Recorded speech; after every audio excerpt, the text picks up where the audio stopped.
Welcome to sweet stories upcoming రివ్యూలోకి వెళ్ళిపోదాం. Rudra and Ganga ఇద్దరూ పట్టు బట్టల్ని వేసుకొని మృత్యుంజయ హోమంలో కూర్చోవాలి అని పూజ చేయాలి అని డిసైడ్ అవుతారు. కరెక్ట్గా అదే టైంకి పంతులు గారు రుద్రాని పక్కకి పిలిచి, బాబు మీతో ఒక విషయం చెప్పాలి బాబు అని అంటారు. ఏంటో చెప్పండి పంతులు గారు అని అడిగేసరికి, బాబు మీ జాతకంలో చాలా గండాలు ఉన్నాయి బాబు, అడుగడుగున గండాలే కనబడుతున్నాయి. కాబట్టి మీరు చాలా అంటే చాలా జాగ్రత్తగా ఉండాలి బాబు. ఇక్కడ కూడా ఏదైనా జరిగే అవకాశాలు బలంగా కనబడుతున్నాయనేసరికి, చూడండి పంతులు గారు, నేను గంగకి చెప్పిందే మీకు కూడా చెప్తున్నాను. మనిషి సంకల్పం ముందు ఏది ఎక్కువ కాదు. మనం ఒక పని చేయాలి, మనం ఖచ్చితంగా విజయం సాధించాలి అని మనసులో గట్టిగా అనుకొని ధర్మబద్ధంగా నడుచుకుంటే ఆ దేవుడే మన వెంటుంటాడు. నేను నమ్మేదదే. ఒకవేళ నిజంగా నాకు కానీ గంగాకి కానీ ఇక్కడ ఏదైనా ప్రమాదం పొంచి ఉన్నా అది ఆ దేవుడే చూసుకుంటాడు.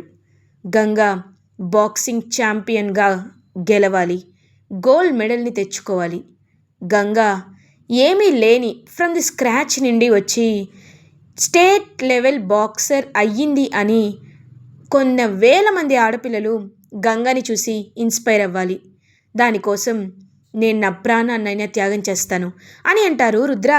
అయ్యో బాబు, అశుభం పలకద్దు బాబు, నువ్వన్నట్టు నీ సంకల్పం చాలా గొప్పది కాబట్టి ఆ దేవుడే నిన్ను నీ భార్యని కాపాడతాడు అని చెప్పి ఇంకలా పంతులు గారు అక్కడి వెళ్ళిపోతారు. ఇంకలా మృత్యుంజయ హోమం అయితే జరిపిస్తూ ఉంటారు. కరెక్ట్గా అదే టైంకి వీరు ఇంకా ఇషికాతో అక్కడ ఆ ధాతువులు కనబడుతున్నాయి కదా, వాటిలోనే నేను బాంబ్ని సెట్ చేశానని చెప్పడంతో ఒక్కసారిగా షాక్ అయిపోతుంది ఇషిక. బ్రో అదేంటి బ్రో, అక్కడ సెట్ చేస్తే మనకు కూడా డేంజర్ కదా అని అంటుంది. డోంట్ వరీ ఇషిక, దాని రేడియస్ చాలా చిన్నది. అది పట్టుకొని వేసిన వాళ్ళు, ఐ మీన్ చాలా క్లోజ్గా ఉన్న వాళ్ళే తీవ్రంగా ఎఫెక్ట్ అవుతారు. మనం దూరంగా కూర్చున్నాం కదా, మనకేమీ కాదు అని చెప్పి అంటాడు వీరు. ఇంక వెంటనే ఇవాళ ప్రీతిని హాస్పిటల్లో అడ్మిట్ చేశాను. ప్రీతి అక్కడ సేఫ్గా డెలివరీ అవుతుంది, ఇక్కడ గంగా ప్రాణాలు పైకి పోతాయి. వాట్ ఏ టైమింగ్ అని చెప్పి ఎంతో హ్యాపీగా ఫీల్ అవుతూ ఉంటాడు. కానీ ఇంకా అన్ని ధాతువుల్ని ఒకటి తర్వాత ఒకటి వేస్తూ ఉంటే ఎగ్జైటింగ్గా చూస్తూ ఉంటాడు వీరు. ఎప్పుడు బ్లాస్ట్ అవుతుందని చూస్తుంటే ఆ ధాతువులన్నీ అయిపోతూ ఉంటాయి. బట్ అసలు బాంబ్ అనేది అసలు బ్లాస్టే అవ్వదు. వాట్ ఈస్ దిస్ అని చెప్పి చాలా షాక్ అయిపోతాడు వీరు. అసలు ఏం జరుగుతుంది ఇక్కడ అనుకుంటుంటే ఈ ఇషిక ఏమో, ఏంటి బ్రో ఏదో అన్నావు, బాంబ్ అన్నావు, ఇదన్నావు అదన్నావు, అన్నీ అయిపోయినాయి కదా, మరి ఎక్కడుంది అని అంటారు. వెంటనే వీరు కోపంగా రౌడీల దగ్గరికి వెళ్తారు. ఏరా, కావాలని నన్ను మోసం చేయాలనుకుంటున్నారా?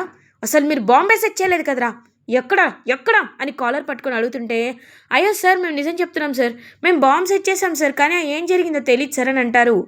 ఏంటిది, ఏం జరుగుంటుంది అని చెప్పి వీరు కోపంగా ఆలోచిస్తుంటే కరెక్ట్గా అప్పుడే రివీల్ అయ్యే ఒక ట్విస్ట్ ఏంటి అంటే, ఆ బాంబుని వానరం అంటే కోతి, ఐ మీన్ యానిమల్, ఆంజనేయ స్వామి రూపం అనేది తీసుకొని వెళ్ళిపోతుంది. ఎందుకంటే వాళ్ళు చాలా మంచివారు కాబట్టి దేవుడు ఆ రూపంలో వానరం రూపంలో వచ్చి ఇంకా అలా ఆ కరెక్ట్గా బాంబు ఉన్న ధాతువునే తీసుకొని వెళ్ళిపోతారు. ఇంకా అలా గుడిపై కూర్చుంటాడు. ఒక్కసారిగా వీరు అని పైకి చూసేసరికి అక్కడ బాంబు కనబడుతుంది. అంటే అది కోతి చేతిలో కనబడుతుంది. ఒక్కసారిగా షాక్లో ఉండిపోతాడు.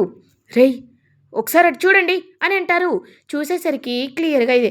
ఒక్కసారిగా ఇంకా వీరు అయితే అలా షాక్లో ఉండిపోతాడు. అంటే అంటే ఇప్పుడు అది ఆ యానిమల్ చేతికి వెళ్ళిందిరా, ఇప్పుడు ఏం చేద్దాం అని అడుగుతారు. అయ్యో సార్, దాన్ని చూస్తుంటే అది మన వైపే వచ్చేలా ఉంది సార్, రండి సార్ వెళ్ళిపోదాం రండి సార్ అని చెప్పి ఇంకలా వెళ్ళిపోదామన్నా వీరునే వెతుక్కుంటూ వస్తుంది ఆ కోతి అయితే. ఇంకా వెతుక్కుంటూ వచ్చి కరెక్ట్గా వీరుపై ఆ బాంబ్ని పడేలా చేస్తుంది. ఇంకా వెంటనే వీరు చేతిలోనే అది బ్లాస్ట్ అవుతుంది. ఒక్కసారిగా వీరు చేతులైతే కాలిపోతాయి. ఇంకా అలా అప్పుడే వీళ్ళందరూ వచ్చి చూసేసరికి వీరు ఏమైంది వీరు అని చెప్పి అందరూ వచ్చి అడుగుతుంటే, ఇదేంటి ఏదో జరిగింది, అసలు ఏంటిదంతా అని చెప్పి వాళ్ళు చాలా షాక్లో ఉండిపోతారు. వెంటనే వీరుని హాస్పిటల్ తీసుకువెళ్ళి అడ్మిట్ చేస్తారు. ఇంకా వీరు చేతులకి బ్యాండేజ్ వేస్తారు. అప్పుడే కరెక్ట్గా గంగ అక్కడికి వస్తుంది. ఏంటి వీరు అన్నయ్య అలా చూస్తున్నావేంటి? ఓహో, ఈ దెబ్బలు నిన్ను చూస్తూ ఉంటే ఇది మా కోసమే సెట్టింగ్ చేసావు కదా నువ్వు అని అడుగుతుంది. ఒక్కసారిగా అలా చూస్తూ ఉండిపోతాడనమాట వీరు. ఏంటి, ఎలా తెలిసింది అని అనుకుంటున్నావా, లేకపోతే కనిపెట్టలేను అనుకుంటున్నావా? చూడు వీరు అన్నయ్య, నువ్వు చేసింది ఎంత పెద్ద తప్పో ఆ దేవుడు నీకు అద్దం పట్టేలా చూపించాడు. ఏ దేవుడి సన్నిధిలో అయితే నా ప్రాణాలు రుద్రసార్ ప్రాణాల్ని తీయాలి అని అనుకున్నావో అక్కడే నీ చేతులు కాలేలా దేవుడు చేశాడు. చూడన్నయ్యా, ఎప్పుడు రుద్రసార్ చెప్తున్నట్టు సంకల్పం మించింది ఏదీ లేదు. ఆ సంకల్పమే నీ తోడైతే దేవుడు కూడా నిన్ను ఆపలేడు. అలా మా జాతకంలో ఎన్ని గండాలు రాసిపెట్టున్నా, మేము ఎన్ని కష్టాలు పడినా నేను బాక్సింగ్ ఛాంపియన్ అవుతాను. నీలాంటి దుర్మార్గుల కుట్రలని తిప్పి కొడతాను. ఇది గుర్తుపెట్టుకో అన్నయ్యా అని చెప్పి ఇంకలా గంగ అక్కడి నుండి వెళ్ళిపోతుంది. ఎవరికి తెలియదు అనుకున్నానే, ఈ గంగకి ఎలా తెలిసిపోయింది ఛీ అని అనుకుంటూ అక్కడి నుండి అయితే వెళ్ళిపోతాడు ఇంక వీరు. అప్పుడే ప్రీతి ఏమో అయ్యో ఏమండి ఏమైందండి అని అడుగుతుంది. ఏం లేదు, చిన్న చిన్న దెబ్బ అంతే, నువ్వేమీ స్ట్రెస్ తీసుకోవద్దు ప్రీతి, ఎందుకంటే నీకు ఇవాళ ఈవినింగ్ కానీ రేపు కానీ డెలివరీ అయ్యే ఛాన్సెస్ ఎక్కువగా ఉన్నాయన్నారు. కాబట్టి నువ్వు కాస్త స్ట్రెస్ తీసుకోవద్దు, రిలాక్స్డ్గా ఉండు అని చెప్పి వీరు అంటాడు. ఇంక వెంటనే అలా చూస్తూ ఉంటుందన్నమాట శకుంతల. నిజంగా ప్రీతికి ఎంతో ఎంతో సంతోషంగా డెలివరీ అయితే చాలు, అంతకుమించి నేనేమీ కోరుకోవటం లేదని చెప్పి ఎంతో హ్యాపీగా మొక్కుకుంటూ ఉంటుంది శకుంతల. ఇది ఇలా ఉండగా మిడ్ నైట్ అవుతుంది. అర్ధరాత్రి అయ్యేసరికి వీరు ఏమో నేను ఇప్పుడే వస్తానని చెప్పి బయటికి వెళ్ళి ఎంతకీ రాడు. ఏంటి ఆయన ఎంతకీ రావటం లేదు, అసలు ఆయన చాలా త్వరగా ఇంటికి వచ్చేస్తారు కదా, ఇంత లేట్ నైట్ అయినా ఇంకా రాలేదేంటి అని అటు ఇటు తిరుగుతూ ఉంటుంది ప్రీతి. కరెక్ట్గా అదే టైంకి ప్రీతికి పెయిన్స్ అనేవి స్టార్ట్ అవుతాయి. అప్పుడే ఇంకా వీళ్ళ రూమ్లో ఏమో శకుంతల అండ్ విజయేంద్ర ప్రతాప్ నిద్రపోతూ ఉంటారు. అండ్ అటువైపు సూర్య అండ్ ఇషిక వీళ్ళందరూ అంటే మిడ్ నైట్ కాబట్టి అందరూ డీప్ స్లీప్లో ఉంటారు.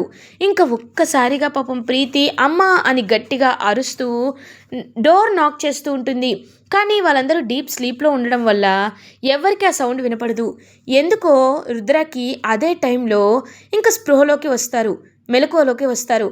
వచ్చి ఏంటి నాకేదో సిక్స్త్ సెన్స్ చెప్తుంది అని ఇంకా అలా వాటర్ పట్టుకోవడానికి కిచెన్లోకి వచ్చి చూసేసరికి ప్రీతి అరుపులు వినపడతాయి. ఒక్కసారిగా షాక్ అయిపోతారు రుద్ర. ప్రీతి ప్రీతి అని చెప్పి ప్రీతి దగ్గరికి వెళ్తారు. అప్పుడే గంగ కూడా అయ్యో ఏమైంది సార్ అని అడుగుతుంది. ప్రీతి గదిలో నుండి సౌండ్స్ వినపడుతున్నాయి, ప్రీతిని ఒకసారి చూడాలని చెప్పి ఇంక ప్రీతిని అలా డోర్ నాక్ చూసేసరికి ఇంకా ప్రీతి పాపం పడిపోయి ఉంటుంది. ఒక్కసారిగా ఇంకా అలా ప్రీతి దగ్గరికి వెళ్ళి ప్రీతి అని చెప్పి లేపుతూ ఉంటే గంగ ఏమో అందరికీ ఇంకా గట్టిగా చెప్తే అందరూ వచ్చి చూస్తూ ఉంటారు. ప్రీతిని మనం వెంటనే హాస్పిటల్కి తీసుకువెళ్ళాలని చెప్పి ఇంకా అలా ప్రీతిని హాస్పిటల్కి తీసుకొని వెళ్తారు. ప్రీతి హాస్పిటల్కి రీచ్ అవుతుంది. ఇంకా డెలివరీ చాలా కష్టంగా ఉందని డాక్టర్స్ చెప్తూ ఉంటారు. డాక్టర్ ఏమైంది డాక్టర్ అని అడుగుతారు. ఆ బిడ్డ పరిస్థితి క్రిటికల్గా ఉంది, ప్రీతి లేకపోతే బేబీ వీళ్ళిద్దరిలో ఒక్కరు మాత్రమే బ్రతికే ఛాన్సెస్ ఉన్నాయి అని చెప్పేసరికి ఒక్కసారిగా గంగ షాక్ అయిపోతుంది. లేదు, అలా జరగకూడదు. ప్రీతి చాలా మంచిది, ఎవరితో అయినా చాలా బాగా మాట్లాడుతుంది, అలాంటి ప్రీతికి ఇంతటి కష్టం రాకూడదు అని పాపం గంగ ఏడుస్తూ ఉంటే రుద్ర ఏమో అలా చూస్తూ ఉంటాడు.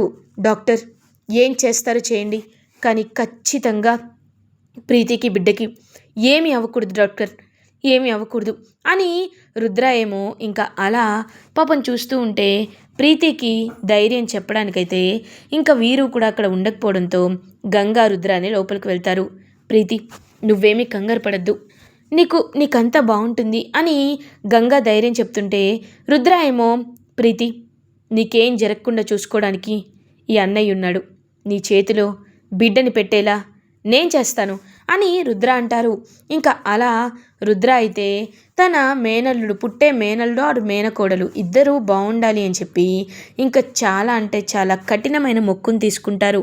పాపం గంగా ఏమో దేవుడికి పూజ చేస్తూ ఉంటే రుద్ర ఏమో అలా మోకాళ్ళతో పెద్ద మెట్లు, హైట్లో ఉన్న మెట్లు ఎక్కి దేవుడికి 108 ప్రదక్షిణలు చేసి ఇంకా తన మొక్కును తీర్చుకుంటుంటే శకుంతల అదంతా చూస్తూ ఒక్కసారిగా షాక్ అయిపోతుంది. ఇన్ని రోజులు శకుంతల చాలా స్వార్థంగా మాట్లాడింది. నా కొడుకు, నా అల్లుడు, కొడుకు చనిపోయాడు కాబట్టి అల్లుడే హెడ్ ఆఫ్ ద ఫ్యామిలీ అవ్వాలని, విజయేంద్ర ప్రతాప్ తర్వాత తన కంట్రోల్ అంతా వీరుకే ఉండాలి అని టూ సెల్ఫిష్గా ఆలోచిస్తుంది శకుంతల అప్పటి వరకు. బట్ ఈ సిచ్యువేషన్ చూసిన తర్వాత Shakuntala will be realised and శకుంతలకు అర్థమవుతుంది రుద్ర గంగ ఎంత నిస్వార్థపరులు, వాళ్ళకి ఎంత ప్రేమ లేకపోతే గంగా రుద్ర ఇద్దరు తన కోసం ఇంత చేస్తారని చెప్పి ఇంకా అలా శకుంతల అయితే చాలా హ్యాపీగా ఫీల్ అవుతుంది. కరెక్ట్గా వీరు అప్పుడే అక్కడికి వస్తాడు. అయ్యో, నేను ఇప్పుడే అర్జెంటుగా వేరే ఊరు వెళ్ళాల్సి వచ్చింది, కానీ ప్రీతికి ఇంత సడన్గా డెలివరీ అవుతుందని అస్సలు ఎక్స్పెక్ట్ చేయలేదు. ప్రీతికి ఇప్పుడు ఎలా ఉంది అంటే ఇద్దరిలో ఒక్కరు మాత్రమే బ్రతుకుతారంటున్నారనేసరికి ఒక్కసారిగా షాక్ అయిపోతాడు. వెంటనే వీరు, బ్రో ఇప్పుడు ఏం చేద్దాం అనుకుంటున్నావు బ్రో అని అంటారు. ఏం చేయగలను, నా చేతిలో ఏముంది, ప్రీతి పోతే బిడ్డను చూసుకుంటూ, బిడ్డలో ప్రీతిని చూసుకుంటూ బ్రతికేస్తాను. ప్రీతి బ్రతుకుంటే బిడ్డని మర్చిపోవడానికి ప్రీతిని మారుస్తాను అని ఇంకా అలా వీరు మాత్రం కొంచెం లైట్గానే తీసుకుంటాడు. బట్ రుద్ర అండ్ గంగా మాత్రం పట్టుదలతో పూజ చేసి పాపం మొక్కు అయితే సమర్పించుకుంటారు. ఇంకా అలా కరెక్ట్గా డెలివరీ అయితే కంప్లీట్ అయిపోతుంది. ఇంకా వెంటనే డాక్టర్ బయటకు వచ్చి ఈగర్గా ఏమేమి చెప్తారా అని చెప్పి అందరూ వెయిట్ చేస్తూ ఉంటే ఇట్స్ అ మిరాకిల్ అండి. తల్లి బిడ్డ ఇద్దరు సేఫ్గా ఉన్నారు, తన డెలివరీ చాలా స్మూత్గా జరిగింది అని చెప్పేసరికి ఒక్కసారిగా అందరూ హ్యాపీగా ఫీల్ అవుతారు. ఇంక వెంటనే అలా శకుంతల, విజయేంద్ర అందరూ లోపలికి వెళ్ళి చూసేసరికి ఆ అబ్బాయి పుట్టాడు, బేబీ బాయ్ పుట్టాడు అని చెప్తారు. ఇంకా బేబీ బాయ్ అలా వాళ్ళ వైపు చూస్తూ ఉంటాడనమాట పుట్టిన వెంటనే. అప్పుడే కరెక్ట్గా ఇంకా ఎవరు ఎత్తుకుంటారు బాబుని అని చెప్పి చూస్తూ ఉంటే వీరు నేను ఎత్తుకుంటానని అంటారు. వెంటనే శకుంతల ఆపుతుంది. వీరు, నువ్వు కాదు, బాబుని మొదటిగా ఎత్తుకునే అర్హత కేవలం రుద్రకి మాత్రమే ఉంది అని అంటుంది. ఒక్కసారిగా షాక్లో ఉండిపోతాడు వీరు. ఇంక వెంటనే రుద్ర కూడా అలా చూస్తూ ఉంటాడు. ఏమంటున్నారు మీరు అని అడుగుతాడనమాట వీరు. అవును వీరు, రుద్ర ప్రీతి బాగుండాలి అని ఎంత చేశాడో నాకు తెలుసు, నా కళ్ళతో నేను చూశాను. తను నిస్వార్థపరుడు. అలాంటి మంచి భార్యాభర్తల చేతిలో బిడ్డ ఉంటే అది బిడ్డకే మంచిది. రుద్ర, నీ మేనల్లుణ్ణి నువ్వే ముందుగా ఎత్తుకో అని అనేసరికి ఇంకా అలా రుద్ర చేతిలోకి గంగ తీసుకొచ్చి పెట్టేసరికి ఇంకా అలా రుద్రకి ఆ కన్నీళ్ళు వస్తూ ఉంటాయన్నమాట. ఎందుకంటే అచ్చం భానులాగే ఉంటాడు ఆ చిన్న బాబు అయితే. ఇంకా భానులాగే చూస్తూ ఉంటే వీడి నవ్వు అచ్చం భానులాగే ఉంది అని రుద్ర కూడా నవ్వుతూ ఉంటాడు. ఇంకా గంగ అది చూసి, సార్, మీలో ఈ స్వచ్ఛమైన నవ్వుని నేను మిమ్మల్ని చూసినప్పటి నుండి ఎప్పుడు చూడలేదు, ఇప్పుడే చూస్తున్నాను అని పాపం గంగ ఎంతో హ్యాపీగా ఫీల్ అవుతుంది. అలా ఇంకా హ్యాపీగా ఒక బేబీ బాయ్ పుట్టేసరికి ఫ్యామిలీ మెంబర్స్ అందరూ సంతోషంగా సంబరాల్లో మునిగి తేలిపోతూ ఉంటే వీరు మాత్రం చాలా అంటే చాలా జెలస్గా ఫీల్ అవుతాడు. ఇలా ఎపిసోడ్ ఎండ్ అవుతుంది. ఫర్దర్ ఎపిసోడ్ రివ్యూస్ ముందుగా మీకు కావాలి అనుకుంటే మా ఛానల్ని సబ్స్క్రైబ్ చేసుకోండి. Thanks for watching.